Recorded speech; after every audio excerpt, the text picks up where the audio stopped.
Everyone, and welcome to another Sunday live stream. In today's live stream, I'm going to teach you about riparian rights, which are a kind of right or a legal framework that in many states could prevent you from accessing or using the water that borders or runs through your property in the way that you would like. This is why it's important to understand them. Hi, Team Alaska. Thank you for joining. Okay. So the way the live stream is structured is I'll divide it into three parts. The bulk will be covering riparian rights, but then I'll take just 5 to 10 minutes to cover our latest properties because I know many of you are in the market and you may like to see what opportunities we have. And then finally, we'll do our vacation giveaway if you stay through to the end. So I know that's why most of you are here. Now, as I go through the presentation, I will be checking the chat just to see if there are any questions or comments, and I'll jump in. If you have a question, I'm happy to answer it. Hi, Marcella. Hi, Peggy. Thank you for joining. Good to see you. So while we're waiting for everyone else to join, I do just quickly want to introduce myself because I know some of you may not be familiar with my company or with me. And you may be wondering why you should learn about riparian rights from me. So my name is Erica Benson. I am a former director of affordable housing with New York City's Affordable Housing Agency. But today I am a full-time land investor. I have a company, voucher Capital. I like to say I used to help New Yorkers find affordable housing, and today I help Americans find affordable land. So my company, we buy and sell land. That means that if you're in the market to sell land, you can come to our website, which is vouchercapital.com, and click Get My Cash Offer. And we'll take a look and see if we would be interested. And you can also, in the top menu, click Buy Land, and you'll see all of the properties that we are currently selling. We do offer owner financing on all of our properties. Again, we try to make it all very affordable, so it's only $1 down on all of our properties, $1 down plus the $2.99 document fee, and there's no interest, no credit check, and no application. That's all some things to keep in mind. But on top of that, I do also like to put out a lot of informational content, so you can click blog if you haven't seen it before on the website, and we have over 450 articles I believe now on various topics that would be of interest or relevant to anyone who's buying land, selling land, or already owns land. And all of these articles are at least 2,000 words, so we do try to do detailed research on the topic. You can search for a particular topic just in the search bar if there's something that you would like to learn more about. And I do this because when I first started out buying land, I found it really hard to find good information to help me do proper due diligence on what is really kind of a difficult real estate type. Vacant land has a lot more issues with it, or it's at least more complicated to try and figure out whether vacant land is going to be usable in the way you would like it to be than, say, purchasing a property that has an existing home on it or an existing commercial building. In those cases, there's already a building there. You know what you can do with the property. With vacant land, it's not as clear. And that's why it's complicated, but again, I found that there wasn't that much information out there that was helpful in trying to do proper screening and research on land, and that's why I like to put out things like blog posts, do live streams like this, and put out other materials, such as we have a couple courses we put out as well on land due diligence in particular, and also how to go about land investing. And I have a book as well, which it covers 11 true stories of mistakes I made when purchasing land, but the bulk of it is a long due diligence checklist. So if you're in the market for land, I do always implore everyone to do proper due diligence when purchasing, and that's why we put out a lot of materials from free to fairly affordable in the form of a book to a little still pretty affordable, but a little more expensive with the land due diligence program. So there's try to put out something for everyone, make sure that you all have access to the information you need. All right, hi everyone, I'm seeing more people. A lot of familiar faces. Alicia, Smooth to Smooth, thank you for joining. Very happy to see you here again. All right, so I think, hi Scott. I think we are now, hi Silent Ninja. So it's now 6 and I am going to get started with the presentation on riparian rights. But again, stick through to the end because we will do another vacation giveaway. And as I said before, I'm happy to answer any questions that show up in the chat bar as I'm going through this. So you may be wondering, why do I need to learn about riparian rights? It sounds like an esoteric topic, right? And it is. I knew nothing about riparian rights before I started buying land. I probably still wouldn't know anything about them if I didn't purchase land in bulk. But they are important to understand because they are a class of water rights. And there are different types, regimes that cover water rights. But the important thing to understand is that water rights and riparian rights in particular that we're talking about today are a legal framework that does put some restrictions on how you can use the water that runs through your property or is adjacent to your property. And if you ever buy waterfront property, it's going to be very important to understand whether riparian rights are coming into play. But sometimes, even if you don't necessarily have a waterfront property, if there's like a small seasonal stream that runs through your property, or your property may be an access point to a stream, this could be important to understand as well. So let's get started. First of all, what are riparian rights?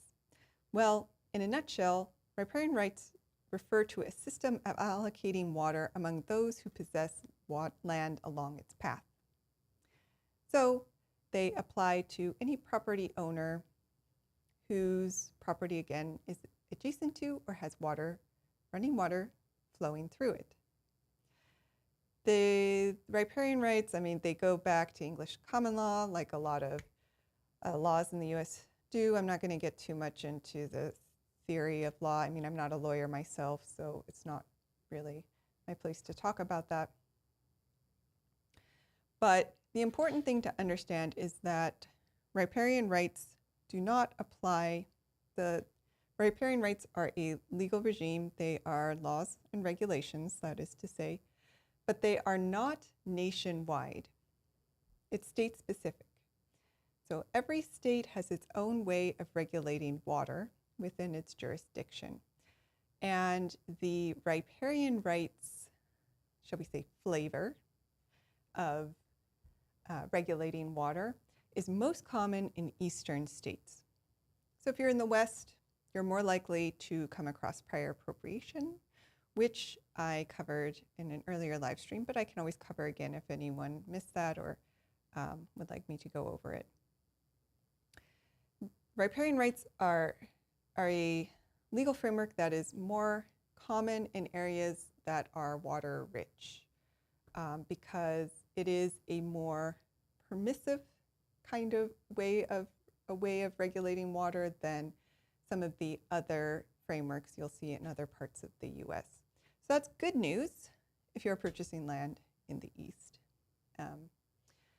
Essentially, riparian rights allow owners of waterfront property to make reasonable use of the water as it flows through or over their properties. And Silent Ninja actually brings up a question. When you own a property, how far below and how high above do you own? So actually, I'm gonna talk about this in the context of water. So here's a very important thing to understand about water and land ownership. When you're talking about a body of flowing water, what is sometimes called navigable water. That is water that someone could boat through, essentially. Although it's not, it does sometimes apply to bodies of water that you would think would be pretty hard to actually navigate. But across the whole US, generally, water that's considered navigable water is not owned by private property owners. So a good rule of thumb to keep in mind is that if there is a stream that your property is adjacent to, or if a stream is running through your property, just because you border that stream or it goes through your property doesn't mean you own that stream. You own your property up to a certain point, and where the state marks the limits between what becomes essentially state-owned land and water and what is yours is going to vary from jurisdiction to jurisdiction. But for the most part, it's important to keep in mind that you don't own that water or the land beneath it. So that does mean that other people are going to have rights to the water that flows alongside your property or through it. And that is why states can regulate that water and tell you what you can and can't do with it. Hope that makes sense. But yeah, to keep it simple, water is generally considered navigable water. So we're not talking about water below the ground, groundwater necessarily in this instance, but we're talking about navigable water, and that is considered a public resource, not a private resource that can be bought and sold. All right. So, but in many states under riparian rights, you may have some ability to make use of the water that borders your property or runs through it. So you may be able to divert it, like if in the past, if you wanted to use it for drinking water, most people wouldn't do that today anymore, but you may say if you're an off-gridder, want to divert some water from a stream in order to do a small-scale water turbine or a hydroelectric turbine. People sometimes do that if they have a stream running through their property and they're off-grid, things like that. Some people may have livestock that they want to be able to drink from the water. So riparian rights in many instances will give you an ability to make use of that water. Although when water becomes limited, there could be regulations that specify how much water you can actually take from the stream. You also generally cannot transfer water out of the watershed. So you couldn't, say, start bottling up water from the stream and selling it. All of this varies from state to state, but there are going to be some restrictions on how you use the water. At a high level, though, riparian rights do give waterfront property owners some set rights, like the right to have the water continue to flow. So that would mean you would get protection from people upstream of you who start to dam the river. Let me see, I got some questions. And that's a good point. People can, so because navigable water is considered public, that does mean that generally anyone has a right to, boat on that raft down that river, fish on it, do what they like. So even if you think that they are passing through your property when they are rafting or boating or fishing on the stream that's going through it, they're not. They are making use of a public resource. And I've seen some funny YouTube well, I guess it depends on your perspective, but some funny YouTube videos of conflicts between fishermen and property owners, because this is a really important point. A lot of property owners don't understand that water is considered a public resource, and they truly believe that, say, someone who's fishing on the stream that's running through their property is trespassing on their property when they aren't. And it can create a lot of conflicts, and it's very uncomfortable for both the fisherman and the property owner. So that's why it's important to understand some of these frameworks, at least at a high level, when you're purchasing property, so you know what you're getting into and what rights you have and you don't. And then, yeah, there's Silent Ninja has a question, can you build a water wheel along the water to generate power? So again, that's going to be state specific. My understanding is generally, yes, if you're a waterfront property owner and you're not diverting too much of the water. So you're still allowing the stream to run in its natural course. But these eventually become questions that you need to ask a lawyer. I'm not a lawyer and I can't offer legal advice, and every state is different. But yeah, I've seen many instances of off-grid homesteaders using small water turbines and diverting just a little bit of water from a stream to do that. And that's true. You don't need to be in a boat as long as you're in the stream. So there are people who are wading and fishing, and they're still not considered trespassers as long as they're not leaving the stream and actually walking onto your property. And yeah, so that's a very important thing for anyone who's buying waterfront property or property that has like a stream running through it, even a smaller one. It's very important to understand that that if that water is considered navigable water by the state, you're not going to be able to prevent people from walking down the stream or boating or rafting or using it. You can only prevent them from walking on your dry land. Again, though, these are all state-specific laws, so always speak with a lawyer. I'm not a lawyer, and I can't give legal advice. But anyway, generally, though, as a property owner, you do have some rights. As a waterfront property owner, you do have some rights. So again, you have the right to protect your property. Generally, as I said, these can vary from state to state, but generally you would have the right to protect your property from flooding or to protect your land from eroding. So that means you can, block the river to a certain extent in order to protect your property. But what that means in practice is going to vary from jurisdiction to jurisdiction. So you always want to speak with a lawyer and local officials before doing some kind of project that could impact the waterway. You have the right to fish in the water course as long as you have any appropriate license that's required.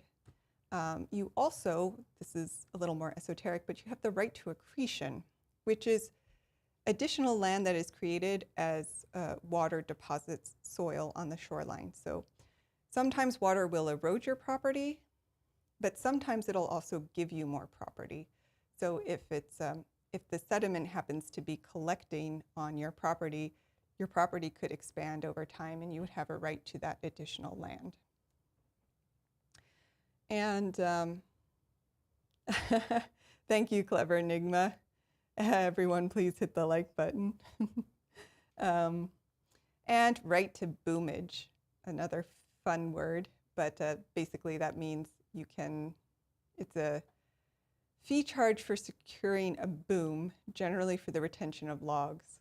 This is kind of something from way back when logging was a bigger industry and you used to float logs down the river, but just fun fact about the rights you have. Okay, so who has riparian rights? Well, generally, you'll have riparian rights, again, if your property borders a body of water or water flows through the property, and that could be a creek, stream, or river. There are also littoral rights, which is the technical term for what is essentially riparian rights when you are fronting an ocean. In most situations, this is important too, artificial bodies of water like reservoirs and drainage canals are also included within this context. So it's not just a natural flowing body of water, it would be a man-made body of water as well. The important thing, though, is that your property actually has to touch the water. And this is important because I've seen many cases where developers will create a subdivision it's a waterfront subdivision, but they won't actually plat the properties up to the water's edge. So no one's property is touching the water, and they do that so they maintain a strip of what is common area along the water. And they do that so that all of the owners within the new subdivision will have access to that stream or river front. And in those cases, the owners of the property may not have any riparian rights, although you would have access to that common area along the river. So that's important to understand. Oh, you're saying I paid $750 for a lawyer to get riparian right verbiage removed from new land title. Money well spent. Oh, that's interesting. As in, you didn't want riparian rights, or you didn't want to give them up? I'd be curious to hear more about your case. So again, even if your property is in close proximity to water, but it doesn't touch it, then you likely won't get riparian rights. But this is all property specific. So, you should always consult with your lawyer and title company when it comes to understanding what rights you actually have. All right, so then this gets into, oh, didn't want to give them up, artificial pond. Yeah, right. Water rights, including riparian rights in general, can become very valuable. So oftentimes people will, and that's an important point. This varies from state to state, but you can often disconnect your riparian rights from the surface rights, so the rights to the actual property. And again, some states will allow this, some won't, but it's important to keep that in mind when you're purchasing property, because it's possible that someone may have retained the riparian rights in the past and you don't have them anymore. It's also, as in the case here, you may want to retain them when you sell the property. So, and we covered this a bit, but what do riparian rights allow a property owner to do? Basically, it allows riparian owners to use the water as long as they do not interfere or prohibit with other riparian owners' rights to maintain the water in its natural flow or existence. And also now, you generally can't prevent, again, the public from making use of that waterway. In the past, riparian rights holders had a little more power, and over time, states have become more interested in protecting water as a public resource. So riparian rights used to be very protective of property owners, and now they're maybe a little more protective of the public. So there's been, again, I'm not a lawyer, so I don't want to go into all of the legal theory, but there's been a little bit of a shift in the way that's thought about. And so, one question that comes up is, what is reasonable use of water, since riparian rights are generally allowed reasonable use? And this gets into, say, the scenario of an off-gridder who wants to divert some of the water into a water turbine, mini hydroelectric plant. Reasonable use is a very broad term. That's why it's important to speak with a lawyer. But generally, it means that you are not harming the natural flow of the river. So you'll see, like with a mini hydroelectric power plant, the water will flow to the turbine and then it'll generally flow back into the stream. And the amount of water you're diverting is generally somewhat small compared to the overall flow of the river. That's kind of one way to think about it. And then we get into this question of what rights do the public have versus what rights do the private property owners have. And every state is different, but more and more states are passing legislation that is aimed at trying to protect public use of water. So some states do this more with a carrot, others with a stick. I think in some states they may say you have to even allow the public to use your property to access the water, but other states will encourage property owners to allow the public to use their property to access the water by doing things like saying you won't be liable for anything that may happen to them while they're on your property, things like that. But yeah, again, a lot of states are now trying to protect water as a public recreational resource, and that does impact private property owners. So you want to understand how that works in your jurisdiction. And then we talked about this briefly, but yes, riparian rights can sometimes be transferable. So most of the time they will simply transfer with a property, so at the same time that the actual property transfers. But in some areas you can, as we discussed earlier, sever them from the property itself. So you'd have one owner of the riparian rights and one of the property. But some states allow that, some don't. It really depends on your jurisdiction. And then, of course, there's the question, what happens if you believe your riparian rights are being violated? Well, that becomes a legal action. It's an injunction, and you would have to speak with the lawyer. So another question you may ask is, do riparian rights allow you to build your property out into the water? That is to say, can you build a dock or a pier? Generally, yes. As a waterfront property owner, you would have the right to build out a dock or a pier.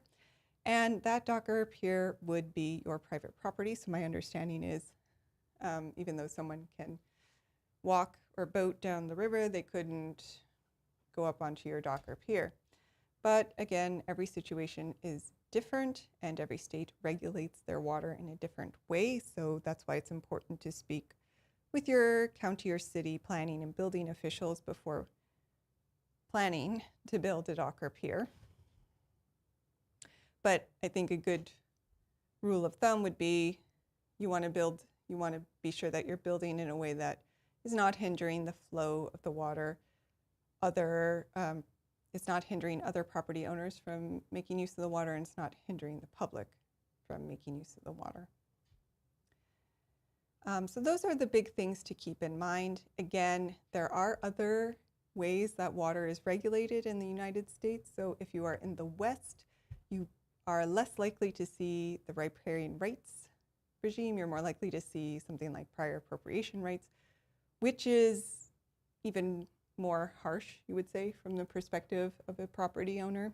So I think as frustrating as some aspects of riparian rights can be for those who own property in the East, I do also think you're a little bit lucky compared to in the West, where water is more of a scarce resource and is more tightly regulated.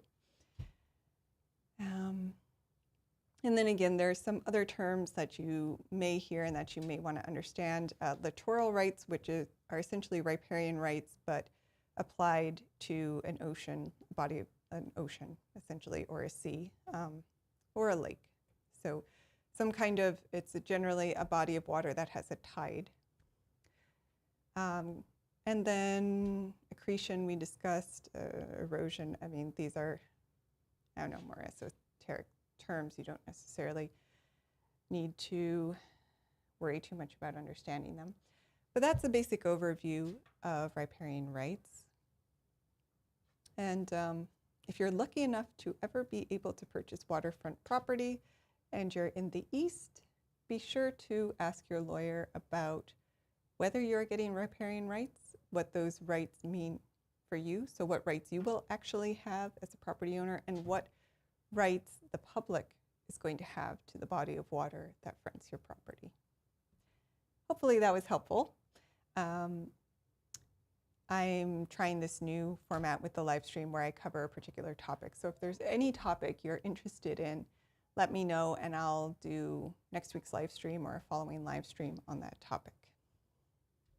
But now, if you don't mind, I'm just going to take like 5 minutes to go over our latest properties, and we will get to the vacation giveaway. But I did just want to go over some of our properties because, again, I know some of you are in the market and you may be interested in the opportunities we have. So I think the one I'm most excited about, so the one that I would like to cover is 1.5 acres in Bledsoe County, Tennessee. I'm excited about this one because there's no HOA and no zoning, and I know that most people really like that. So if you're not familiar with Tennessee, we are kind of in the central portion of the state, north of Chattanooga. And this is the Sequatchie Valley. Oh, you'll need to understand all of this very well if you ever buy land bordering the Mississippi River or similar river. Yes. Ooh, yes. Any riverfront property, this is going to come into play, so very important. This property is pretty close to Fall Creek Falls State Park, which is a pretty popular park in the area. It's supposed to have a very nice waterfall. And we are right outside of Pikeville, which is the county seat. So you can see there is a hospital nearby, and there are going to be all the sort of major stores you'd expect in a county seat. So this property is right on the outskirts of town. It's off of Davies Road. I will note that I did give the county a call, and they confirmed that it is a public road. It's a dirt road, I believe. We have some photos of the property down here. So yeah, this is what the road looks like. It's a dirt road, but it seems to be in pretty good condition. This property is wooded, as you can see. We have some aerials and a drone video if you wanted to check it out. And it's a pretty big lot, 1.5 acres. It is a bit of an irregular shape, but should be more than large enough to build on. And we are on the outskirts of town, bordering the forested area, but still very close to Pikeville with the amenities that you would need. So we do have this property listed at a price of $14,999. That's the cash discount price.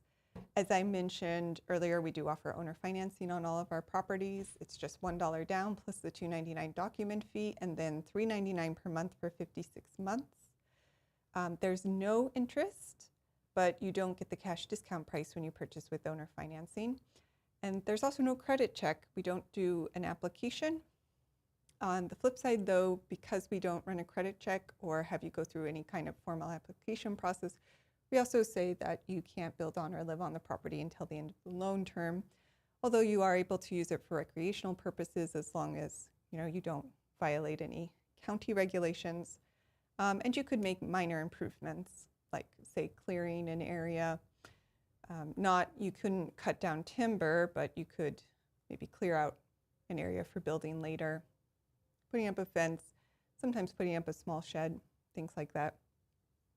And there's no prepayment penalty. In fact, we take 20% off of the total owner financing price if you pay off the loan in the first 6 months. And we have a very easy checkout process. You simply click buy or hold, and then you click buy. And there's a whole automated process. It's very quick, like 5 minutes. That'll also, drilling a well with owner financing. So yeah, installing septic, drilling a well, that would be covered under building. So that would have to wait till the end of the loan term, but you could set things up like get a perk test if you wanted. If you needed to do any sort of water or soil testing, you could do that. Yeah, things like that. And you could camp for the weekend if that's allowed by the county too. So yeah, it's an easy automated checkout process. That process generates all of the legal documents as well, purchase agreement and the land contract if you're purchasing with owner financing. You're also able to hold a property. It's $25 for 2 days, and you can hold a property for up to 8 days. So we give you time. That'll take the property off market. No one will be able to purchase it, and you can do your due diligence, call county officials, go visit the property, do what you need to do, things like that. And you get a question here. Which property pays the taxes while payments are being made on the property? So we do incorporate the taxes. That's a good question. We add the taxes onto the monthly payments, but we pay them during the loan term. We do that to make sure that all of the taxes are being paid. We have our own system in place to track all of the properties we have, make sure that all the taxes are up to date. Because occasionally someone will walk away from a property and we don't want the taxes to go delinquent if they do that. And then just a few other things that I like to point out. We do have a 30-day money-back guarantee, so as long as the property is returned in its original condition, you get however much you paid toward the purchase price if you no longer want the property within 30 days, but that does exclude any fees, so the document fee would be non-refundable. And for a limited time, we've decided to offer a couple bonuses. We are giving away a complimentary vacation voucher, just like we do on this live stream when you purchase a property. We put together what I hope to be a very helpful post-closing checklist. So once the deed is recorded, we cover all the people you may want to call to get things done, like ensuring that your address, all tax bills go to your address. If you wanted to get a mailing address for the property, if you wanted to verify that a fire truck would come to your property in some rural areas, that may be an issue, things like that. All the various things you may want to look into now that you're a new property owner. And if you do want to build on the property, I can provide a 30-minute architectural consultation. So that covers our latest property. We'll always be posting more. And if you want alerts whenever we post a new property, you can click subscribe. You can either sign up to our weekly newsletter, that'll go to your email. It's very short. I try not to burden you with too much. Or you can get a text alert whenever we post a new property, and you can get alert if we post, anytime we post, or you can select the states that you're interested in. All right, so thank you for listening. Now we're getting to the part that I'm sure you're all waiting for, the vacation voucher giveaway. So most of you here are familiar faces. I know that you've heard my spiel about what the voucher is, but I will cover it anyway for anyone who's new. So the voucher is valid for a 3-night, sometimes a 4-night stay in a hotel that our travel partner classifies as luxury grade. The hotel stay is complimentary. You would still need to pay for your flight or transportation and then all other regular trip expenditures. And you do have to pay the regular taxes associated with the hotel stay. See you next week. And the voucher is generally for one person or a couple, but there will be a number of hotel partners that allow 2 children. The way it works is if you are the winner, I'll send you a list of all the locations. There are over 50 of them. I think about 30 in the US and then another, certainly over 20 globally. You'll select the location and then I'll send you the voucher. You have 7 days to redeem the voucher. When you redeem the voucher, you don't have to say when you would like to go on your trip. You just need to redeem the voucher and pay the taxes.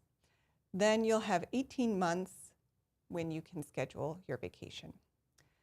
I will note that major holidays are generally blacked out, and there is a small fee. I think it's usually around $50 for booking on the weekend.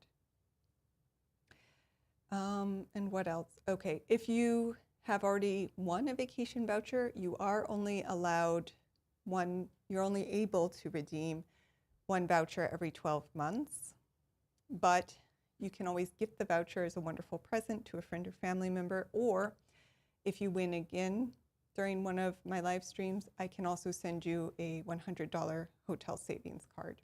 So you do have some options if you want to keep participating in live streams and also in the vacation giveaway. And I think those are all the major terms. I'm sure I'm forgetting something.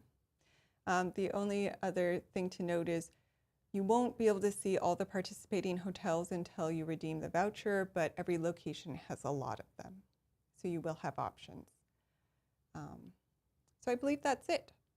Now the way this will work is anyone who wants to participate in the giveaway, just type yes in the chat, then everyone will get a number based on when they said yes. So the first person's number 1, the second is 2, so on and so on. And I will then have Google pick a random number. If your number is selected, you will be today's winner. So I will just give everyone a few minutes to say yes. And I hope you all had a great week this week. Been really enjoying the weather. It's been perfect. We went on 2 bike rides this weekend. So if anyone has any topics they would like me to cover next week as well, please let me know. If not, I will talk about whatever I think is interesting. Haha, what if you're in a rock band and are known for trashing hotels? Well, don't tell me that.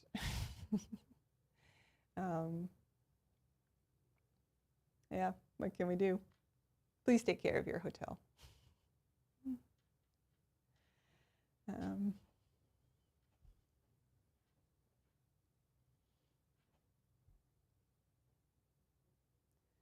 I think everyone has had a chance to, still some people coming in, so we'll wait.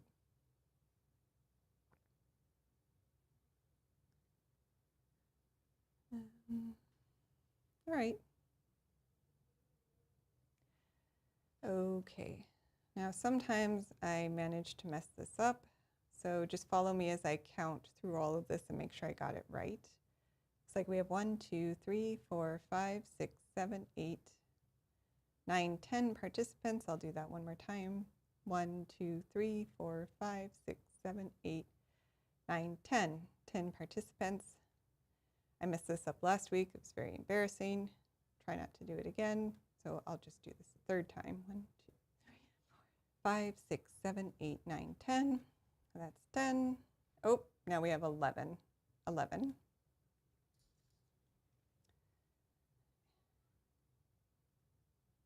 So 11.